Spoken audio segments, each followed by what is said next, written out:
కొద్దిగా పాత్రల్ని వెకిలిగా చూపించాడు. చంద్రబాబు నాయుడు గారిని, పవన్ కళ్యాణ్ని, చిరంజీవి గారిని, నాగబాబు గారిని అంది నిజంగా అలా మాట్లాడుకునేదో మనకు తెలీదు. అది మనకి ఏమనిపిస్తుందంటే ఆర్జీవి గారి వ్యూహం అనిపించింది నాకు. 2014 ఏం లేదు కదా దీంట్లో. 2014లో అంటే 2014 ఎలక్షన్ ముందు జగన్ గారు జైలుకి వెళ్ళారు. అక్కడి నుంచి 2019లో మళ్ళీ ఆయన సీఎం అయ్యారు. అంతవరకు ఈ సినిమా ఉంది. ఆ విధంగా ఇక్కడ 2014లో ఎలాగా పవన్ కళ్యాణ్, చంద్రబాబు నాయుడు ఎలా కలుసుకుని జగన్ని ఓడించారు అనేది చూపించారండి. మళ్ళీ అదొక పట్టుదలగా తీసుకుని ఆయన యాత్ర చేసి అంటే ఓదార్పు యాత్ర చేసి మళ్ళీ సీఎం ఎలా అయ్యారని చూపించారు.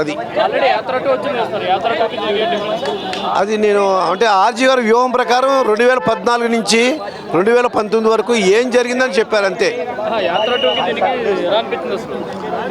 అది నేను యాత్ర టూర్ నేను చూడలేదు, ఇది ఆర్జీ గారి వ్యూహం చూసా.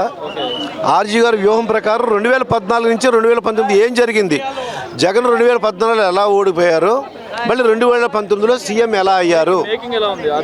మేకింగ్ అంతా బాగుందంటే అది నిజంగా అంటే మేకింగ్ అది బాగుంది, కానీ ఉందే చూపించే ఎక్స్ట్రా మనకేం అనిపించలేదు. అలా జబర్దస్త్ కామెడీలా లేదు, కానీ యాక్చువల్గా ఏం అంటే కొద్దిగా పవన్ కళ్యాణ్ గారిని, నాగబాబు గారిని, చిరంజీవి గారిని ఎక్కువ చూపించినట్టు నాకు అనిపించింది.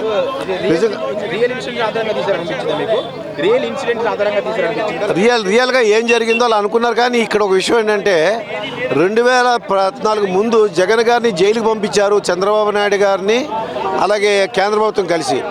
అది ఆర్జీ గారి వ్యూహమా లేకపోతే నిజంగా జరిగిందో మనకు తెలియదు. అది ఈ సినిమాలో ఏం చూపించారంటే చంద్రబాబు నాయుడు గారును కేంద్ర ప్రభుత్వంలో ఉన్నటువంటి అప్పుడున్న కాంగ్రెస్ ప్రభుత్వం కలిపి జగన్ గారిని బెయిల్ రాకుండా చేశారు అని ఈ ఆర్జీ గారి వ్యూహంలో సినిమా చూపించాడు. నిజంగా అలా జరిగిందే మనకు తెలియదు. పేర్లన్నీ మార్చారు. డైరెక్ట్గా మనకు అర్థమవుతుంది.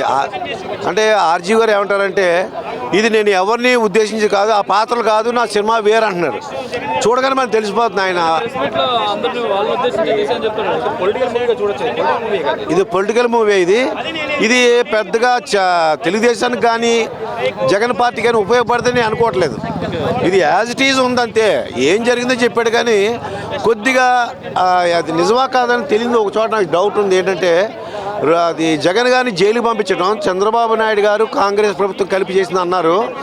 అది నిజమా కాదా అనేది ఆర్జీ గారు అలా చెప్పారు, కానీ నిజమా కాదన్నది ఎవరికి తెలియదు. అది ఈ మూవీగా చూడాలంతే. ఇది పెద్ద ఎఫెక్ట్ ఉండదని నేను అనుకుంటున్నా. తెలుగుదేశం కానీ జగన్ గారికి కానీ ఏం పెద్ద పవన్ కళ్యాణ్ జనసేనకు కానీ ఎటువంటి ఎఫెక్టు ఉండదు. ఈ సినిమా జనాలు చూస్తారంతే, సరదా చూస్తారంతే.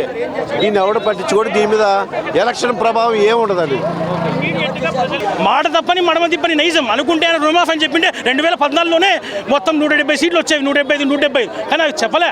బికాజ్ ఈ లైక్స్ ద క్రెడిబిలిటీ మీద నిలబడే వ్యక్తి. క్రెడిబిలిటీ అంటే ఇష్టం కాబట్టి అప్పుడు అందరూ చేయండి అసత్య హామీలు ఇవ్వండి అన్నా కానీ ఇవ్వలే. పవన్ కళ్యాణ్ గారిని పాలిటిక్స్లో ఎట్లాగో ఆయన తక్కువ చేసి చూపించేది ఏముంది. సినిమాల్లో ఆయన గొప్ప వ్యక్తి, బయట పర్సనల్గా ఆయన మంచి వ్యక్తి. ఇప్పుడు ఫర్ ఎగ్జాంపుల్ ఒక సాఫ్ట్వేర్ ఇంజనీర్ పోయి ఆపరేషన్ చేస్తుంటే ఎట్లా ఫెయిల్ అవుతుంది. ఎవరి వృత్తి వాళ్ళు చేయాలి. కాబట్టి ఆయన సినిమాలో ఉంటే పర్ఫెక్ట్ వ్యక్తి. ఇక కుదరదు. షర్మిల గారి క్యారెక్టర్ బ్రహ్మాండంగా ఉంది. అన్న కోసం పాటుపడే తత్వం బాగా చూపించారు. నెక్స్ట్ చిరంజీవి, నాగబాబు, ఆ తర్వాత ఈయన కూడా ఉంటారు, అల్లు అరవింద్ గారు కూడా. వాళ్ళందరి పాత్రలు బాగానే కలబోసి చూపించారు. మళ్ళీ అంటారు పవన్ కళ్యాణ్ గారు, అన్న ఎన్నో సినిమాలలో నువ్వు పరాజయం పొందినా నువ్వేమీ ఫీల్ కాలే, నువ్వు పట్టుదల వదలలే, కానీ ఈసారి రాజకీయాల్లో ఓడిపోతే ఎందుకు ఒక దాన్ని ఏమంటారు, ఒక నష్టానికి నువ్వు ఎందుకు అట్లా అయిపోయినావు అంటాడు, ఒక ఓటమికి ఎందుకు నువ్వు అట్లా డీలా పడిపోయినావు అంటాడు. నాకు తెలిసి ప్రజారాజ్యంలోకి విలీనం చేయకుండా Pawan Kalyan will keep fighting అనేది అట్లే కొనసాగిస్తుంటాడు. బట్ ఏంటంటే ఆయన రాజకీయ అవేర్నెస్, నాలెడ్జ్ పెంచుకోవాలి. బయట పర్సనల్గా మంచి వ్యక్తి ఉండొచ్చు. ఎన్నికల ప్రభావం ఈ సినిమాలు ఉన్నా లేకపోయినా జగన్ సీఎం అవడం ఖాయం. కాకపోతే ఒక 2-3 సీట్లు పెంచడంలో దోహదపడుతుంది. నాకు ఆ చంద్రబాబు గారిది, పవన్ కళ్యాణ్ ఆ కామెడీ సీన్లు, చంద్రబాబు గారు అంటారు అనమాట గ్లాస్ పడే శ్రేలలో చూసింటారు. అదొకటే కాకుండా చంద్రబాబు మళ్ళీ అంటాడు వసుదేవుడు అంతటి వాడే కాళ్ళు పట్టుకున్నాడు, మనం అవసరమైతే పవన్ కళ్యాణ్ కాళ్ళు పట్టుకోవాలి, అయిపోయిన తర్వాత అవే కాళ్ళు గట్టి పట్టుకొని నేలకేసి లాగేయాలి అంటాడు. అదే కాళ్ళు లాగేయాలి, నేలకేసి పడతాడు అంటాడు. యాత్ర టూర్ లేనివి దీంట్లో చూపించాను బ్రదర్, అదే బాగుంది నాకు. లైక్ చంద్రబాబు పుష్కరాల సీన్ ఒకటి ఉంటుంది సీఎం అయిన తర్వాత హైలైట్ అవ్వడం కోసం. ఆ తొక్కిసలాటలో పాపం ఎంతోమంది అమాయకులు చనిపోతారు ఆ తొక్కిసలాటలో, అదొకటి. ప్లస్ దీంట్లో కొంచెం అభివాదం చేసే స్టైల్ జగన్ ఇంకా ఇంప్రూవ్మెంట్ ఉంటే బాగుండు. జీవ గారు కొన్నిట్లో బాగా పండించాడు యాత్ర టూలో. దీంట్లో ఈయన అజ్మల్ అనుకుంటా బాగానే చేశాడు, కానీ జైల్లో ఉండి మొత్తం 18 స్థానాల్లో 15 స్థానాలు గెలవడం అట్లాంటి చూపిలే. ఇంకోటి అక్కడ ఆయన ఓదార్పు యాత్ర చేస్తా అని స్టేజ్ మీద నిలబడి మాట్లాడతాడు, అది ఒరిజినల్ సీన్. కానీ ఇక్కడ అది పెట్టలే, మామూలు ఇంట్లో ఓదార్పు యాత్ర వెళ్తున్నాడని చెప్పేస్తాడు. వాళ్ళిద్దరు love and affection, wife and husband, ఇది బ్రహ్మాండంగా చూపించాడు. అన్ని ఆమెకు చెప్పి చేస్తాడు, ఆమెకు మంచి ప్రయారిటీ ఇస్తాడు, ఆమె దగ్గర ఏ అహంకారం పొగరు చూపించాడు. ఏమంత అనిపించలే, న్యూట్రల్ అనిపించింది నాకైతే. మిగతా వాళ్ళందరికీ బాగా అనిపించింది. కామెడీ పరంగా కూడా బాగుంది. నేను చెప్తున్నట్టు కామెడీ కూడా సూపర్ ఉంది అసలు. పవన్ కళ్యాణ్ బర్రెలతో మాట్లాడుతుంటాడు, అంటే ఆయన తెలివైన వ్యక్తే, కానీ దేంట్లో సినిమాల్లో సేవలో, కానీ రాజకీయాల్లో రావాలంటే you should brush up skills more and more. ఎందుకంటే ఇప్పుడు నేను మీ పని చేయలేదు, మీరు నా పని చేయలేరు అట్లా.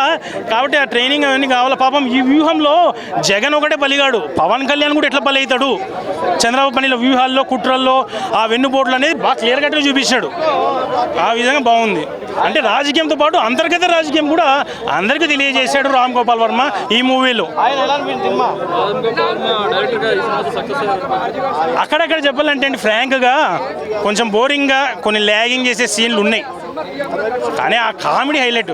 కానీ ఇంకొకటి నాకు నచ్చింది ఏంటంటే సినిమాలో అక్కడక్కడ మదన్ అంటాడు, అక్కడక్కడ జగన్ అంటాడు, కొన్నిసార్లు విఎస్ఆర్సీపీ పార్టీ అంటాడు, మళ్ళీ వైఎస్ఆర్సీపీ అంటాడు. ఇప్పుడు ఒకదాని మీద పెట్టింటే బాగుండు, సినిమా మొత్తం కంటిన్యూగా మదన్ అంటే బాగుండు. కొన్నిసార్లు మదన్, కొన్నిసార్లు జగన్, అదే కొంచెం కన్ఫ్యూజన్ కాదు, నచ్చలే, కొంచెం ఇరిటేటింగ్ అనిపించింది అది ఒకటి కొంచెం.